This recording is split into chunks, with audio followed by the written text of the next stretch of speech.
வரலாறுகளும் நமக்கு உணர்த்துகின்றன. பள்ளர்கள் ஏரிலும் போரிலும் மட்டுமல்ல, அறிவிலும் சிறந்தவர்கள் என்பதை நிரூபிக்க பல வரலாற்று ஆவணங்கள் சீனா, ஜப்பான் மற்றும் கொரிய வரலாறுகளில் பொதிந்துள்ளன. இயற்கை மருத்துவத்திலும் போரியல் கலைகளிலும் உலக மெய்யியல் தத்துவ அறிவிலும் தங்களை தலைசிறந்தவர்களாக பறைசாற்றிக் கொள்ளும் சீனர்களும் கொரியர்களும் தங்களது அறிவின் அடையாளமாக இரட்டை மீனை, அதாவது பாண்டியர்களின் இரட்டை மீன் சின்னத்தையே பயன்படுத்துகின்றனர்.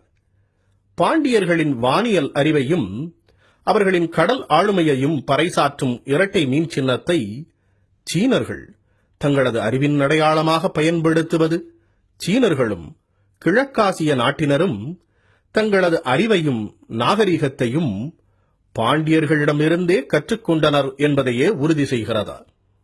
இதற்கு மேலும் சான்றளிக்கும் விதமாக தென்கொரிய நாட்டில் கையில் நாற்றுக்கட்டுகளுடன் வந்த பாண்டிய நாட்டு இளவரசியே முதலில் வேளாண்மையை கற்றுக் கொடுத்ததாகவும் அந்நாட்டில் முதல் அரசை தோற்றுவித்ததாகவும் பழங்கதை ஒன்று அந்நாட்டு மக்களால் இன்று வரை சொல்லப்படுகிறது. தமிழ்நாட்டில் பள்ளப்பெண்களே இன்றும் முதல் நாற்றை நட்டு தமிழகம் முழுவதும் வேளாண்மையை தொடங்கி வைக்கின்றனர். பள்ளர்களான பாண்டியர்களின் இரட்டை மீன் சின்னத்தையே தென்கொரிய நாட்டின் கொடியில் தங்களது தேசிய சின்னமாக பதிந்து வைத்துள்ளனர். ஜப்பான் மொழிக்கும் கொரிய மொழிக்கும் தமிழ் மொழியே அடிப்படையாக இருந்ததை அந்நாட்டு அறிஞர்களே ஒப்புக்கொண்டுள்ளனர்.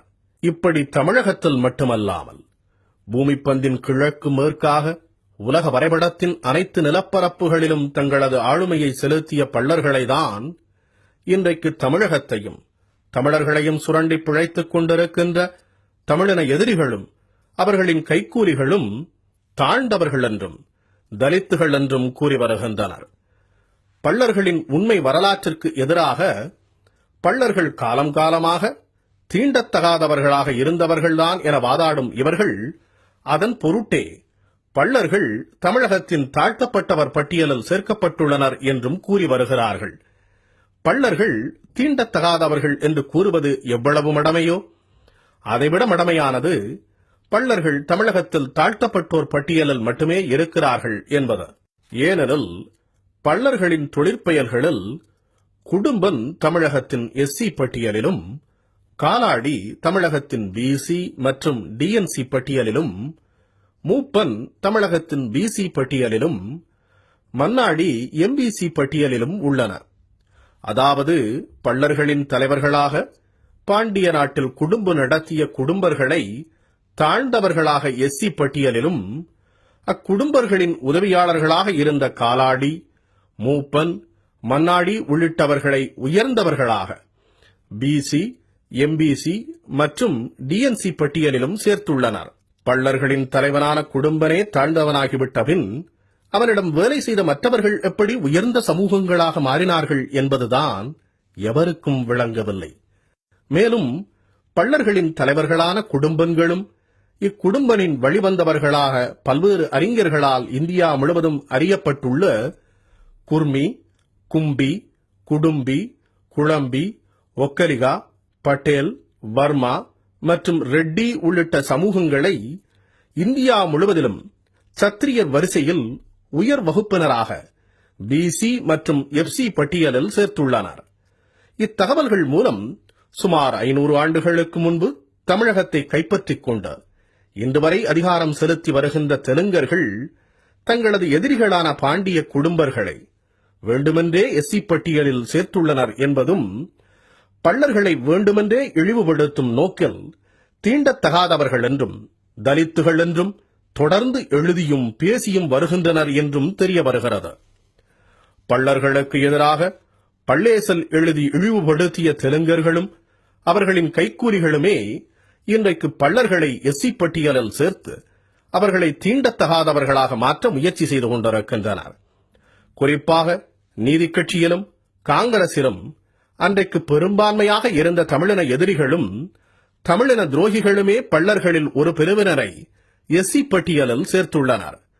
தமிழகத்தின் முக்கிய கோயில்களில் இன்றைக்கும் முதல் மரியாதை பெறும் குடும்பர்களை தீண்டத்தகாதவர்கள் பட்டியலான எஸ்சி பட்டியலில் சேர்த்தவர்கள் அக்காலத்தில் பார்த்தாலே தீட்டு என்று கோயிலுக்கு அருகில் கூட அனுமதிக்கப்படாத சானார் என்கின்ற இன்றைய நாடார் சமூகத்தை பிசி பட்டியலில் சேர்த்திருப்பதன் வினோதம்தான் நமக்கு விளங்கவில்லை. இவையெல்லாம் எதேச்சையாக நடந்ததைப் போல் இல்லாமல் திட்டமிட்டு குறிப்பாக பள்ளர்களை ஒடுக்குவதற்காக நடத்தப்பட்டதாகவே நாம் புரிந்து கொள்ள வேண்டியுள்ளது. இப்படி தமிழின எதிரிகள் தமிழின தலைக்குடியான பள்ளர் எனும் மள்ளர் சமூகத்திற்கு எதிராக தொடர்ந்து களமாடி வருகின்ற நிலையில் பல்லாயிரம் ஆண்டுகளாக பாண்டியர்களான பள்ளர்களுக்கு உறுதுணையாக இருந்த பிற சமூகத்தினர் அனைவரும் இன்றைய தமிழின பகைவர்களின் சூழ்ச்சிக்கு பலியாகி பள்ளர்களை எதிர்த்து வருகின்றனர்.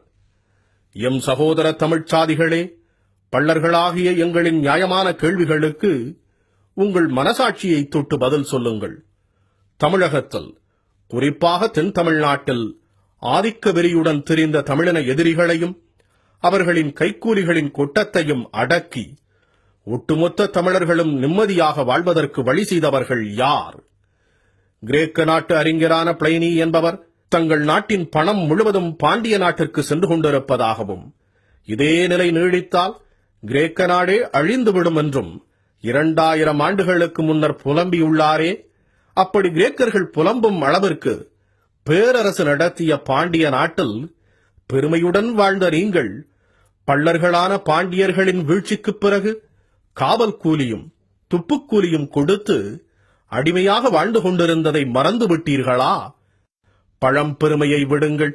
கடந்த 50 ஆண்டுகளுக்கு முன்பு வரை தென்னாட்டில் நாடார், கோனார் உள்ளிட்ட பலரும் அப்பகுதியின் மறவர்களால் உச்சக்கட்ட துன்பத்தில் உழன்று கொண்டிருந்த நிலையில் உலக இன்பத்தையெல்லாம் தனது தியாக உணர்ச்சியால் தொலைத்து 33 அகவையிலேயே தனது இன்னுயிரை கொடுத்ததின் மூலமாக மறவர்களை அடக்கிய மாவீரன் இமானுவேல் சேகரனின் தியாகமே இன்றைக்கு அப்பகுதியில் அனைத்து தமிழர்களும் நிம்மதியாக வாழ்வதற்கு காரணமாகியது என்பதை எவராலும் மறுக்க முடியுமா? உலகம் முழுவதும் பரவி கிடக்கின்ற பள்ளர்களின் வரலாற்றையும் அவர்களின் அடையாளத்தையும் அழித்துவிட்டு உலக நாகரிகங்களை தோற்றுவித்தவர்கள் தமிழர்கள்தான் என்பதை உங்களால் நிரூபிக்க முடியுமா? பள்ளர்களை தலித்துகள் என்று அழைப்பதின் மூலம் நீங்கள் பள்ளர்களின் அடையாளங்களை மட்டுமல்ல, ஒட்டுமொத்த தமிழர்களின் வரலாற்றையும் அழித்துக் கொண்டிருக்கிறீர்கள் என்பதை மறந்து விடாதீர்கள். ஒன்றை மட்டும் தெரிந்து கொள்ளுங்கள். இவ்வுலகமே எதிர்த்தாலும், யாருடைய ஆதரவும் இல்லை என்றாலும், பள்ளர்களாகிய நாங்கள் ஒட்டுமொத்த தமிழர்களுக்காகவும் உலகின் தாய்மொழியான தமிழ் மொழிக்காகவும் தொடர்ந்து களமாடுவோம். ஏனெனில் பள்ளர்களாகிய நாங்களே தமிழினத்தை காலங்காலமாக காத்தவர்களும் இனி காக்கப் போகிறவர்களுமான தமிழினத்தின் தலைக்குடி மக்கள். சுமார் 3000 ஆண்டுகளுக்கு முன் இந்நாட்டிற்கு வந்ததாக கருதப்படும் ஆரியர்கள் இந்நாட்டின் உயர்குடி மக்கள் என்றால், அவர்களை விட பல ஆயிரம் ஆண்டுகளுக்கு முன் உலகம் முழுவதும் பரவியர்களான பள்ளர்கள் வேறு எவர்களைக் காட்டிலும் உயர்குடி மக்களே. பள்ளர்களின் வரலாறே தமிழர்களின் வரலாறு. பள்ளர்களின் விடுதலையே தமிழர்களின் விடுதலை. பொதுவா இன்னைக்கு உலக நாகரிகத்தை பாத்தீங்கன்னாலே, பழைய நாகரிகங்கள் எடுத்துக்கிட்டா இந்த பக்கம் மேற்கு பகுதியில் எத்தியோப்பியா, எகிப்து, சுமேரியா, எலாம் போன்ற நாகரிகங்கள் இருக்கு. அதே போல வட இந்தியாவில் சிந்துவெளி நாகரிகம், கிழக்கு பகுதியில் பாத்தீங்கன்னா சீனா, கொரியா, ஜப்பான் நாகரிகங்கள் இருக்கு. இந்த நாகரிகங்கள்லாம் கடலோடி மக்களால் தான் ஏற்படுத்தப்பட்டிருக்கு அப்படிங்கிற உண்மை தெரிய வந்திருக்கு. அந்த நாகரிகங்களை அமைச்ச மன்னருடைய பெயர்கள்லாம் பாத்தீங்கன்னா பொதுவா தமிழாவே இருக்குது.